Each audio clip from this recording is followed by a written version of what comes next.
Fala galera, tudo bem com vocês? Professor Estevam aqui mais uma vez falando com vocês sobre redação e hoje vamos tratar do gênero textual reportagem. Vamos definir o gênero, classificar a reportagem, ver como é a estrutura desse texto e as suas principais características.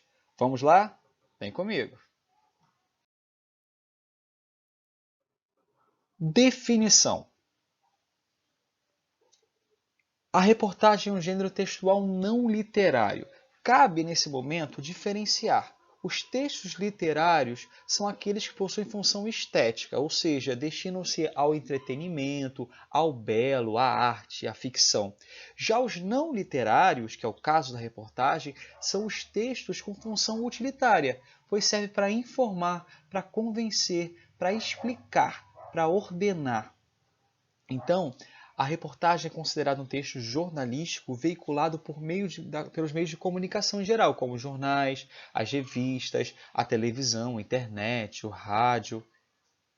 E dentro desse tipo de texto, nós temos a presença do repórter, que é a pessoa que tem o papel de apresentar a reportagem. E essa pessoa, por sua vez, trata de assuntos da sociedade em geral dentro desse tipo de texto, certo?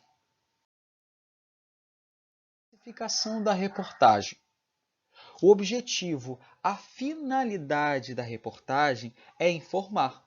Ela busca criar uma opinião nos leitores.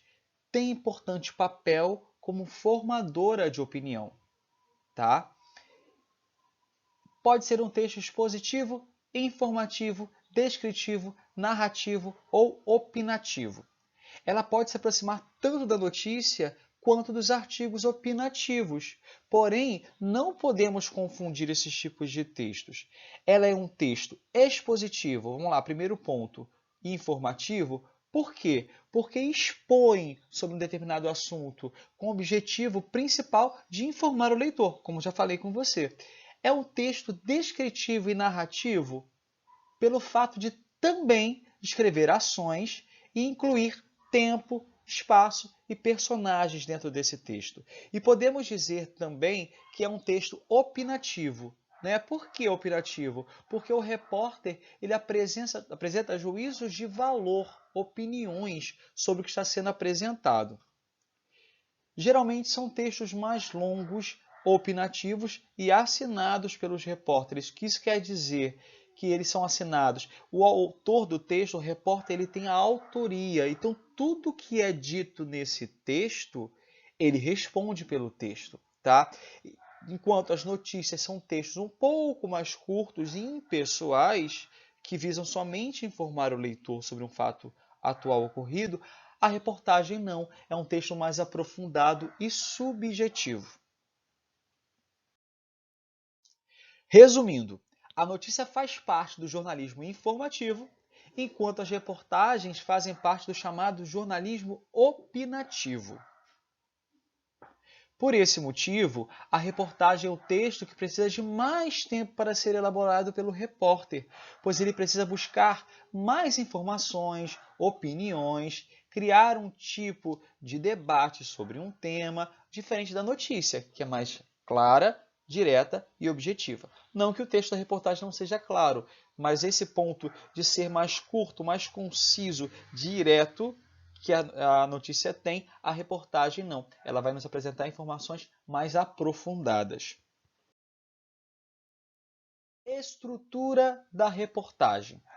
A estrutura básica dos textos jornalísticos é dividida em três partes: título principal e secundário. Então, as reportagens elas podem apresentar dois títulos.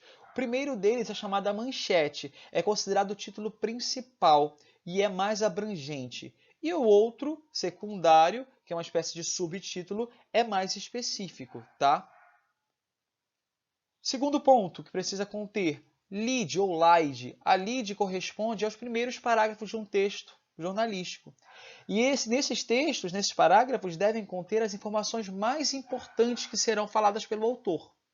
Deste modo, a lead pode ser considerada uma espécie de resumo, e nela encontramos as palavras-chave do texto, as palavras mais importantes do texto vamos encontrar ali. Corpo de texto. Nessa parte, o repórter reúne todas as informações e apresenta um texto mais coeso, mais coerente. E é nesse momento que nós temos o desenvolvimento propriamente dito. O autor ele vai desenvolver o texto sem perder de vista o que ele apresentou lá na lead. Principais características desse tipo de texto. Uma espécie de resumão, tá? Para a gente poder entender.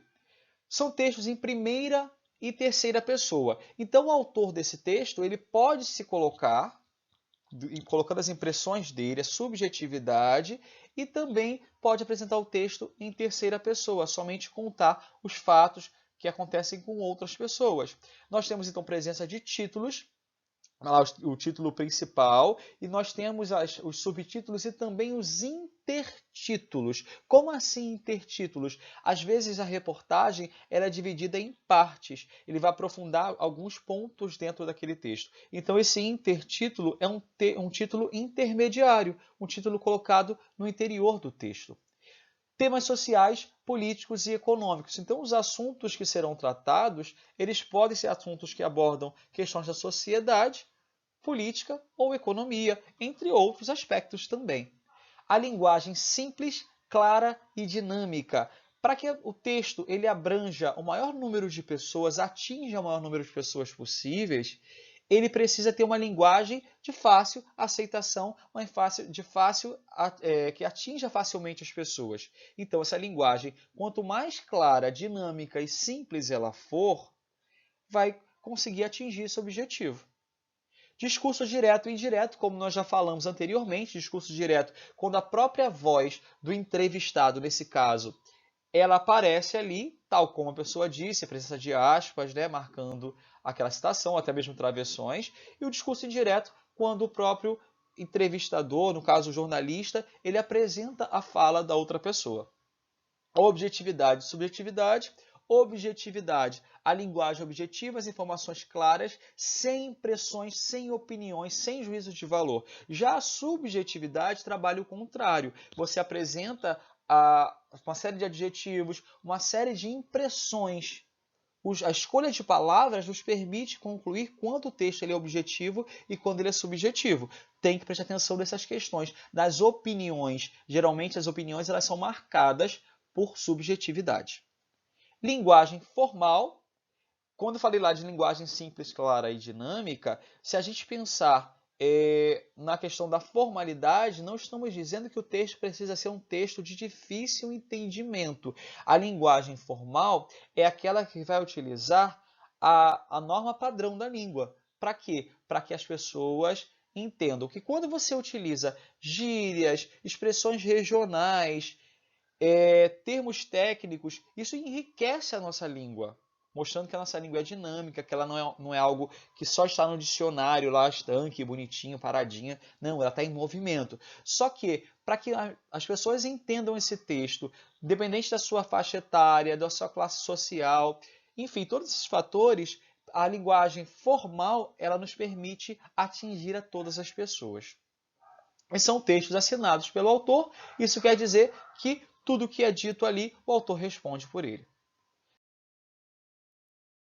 Esse era o ponto que eu precisava tratar com vocês nesse vídeo.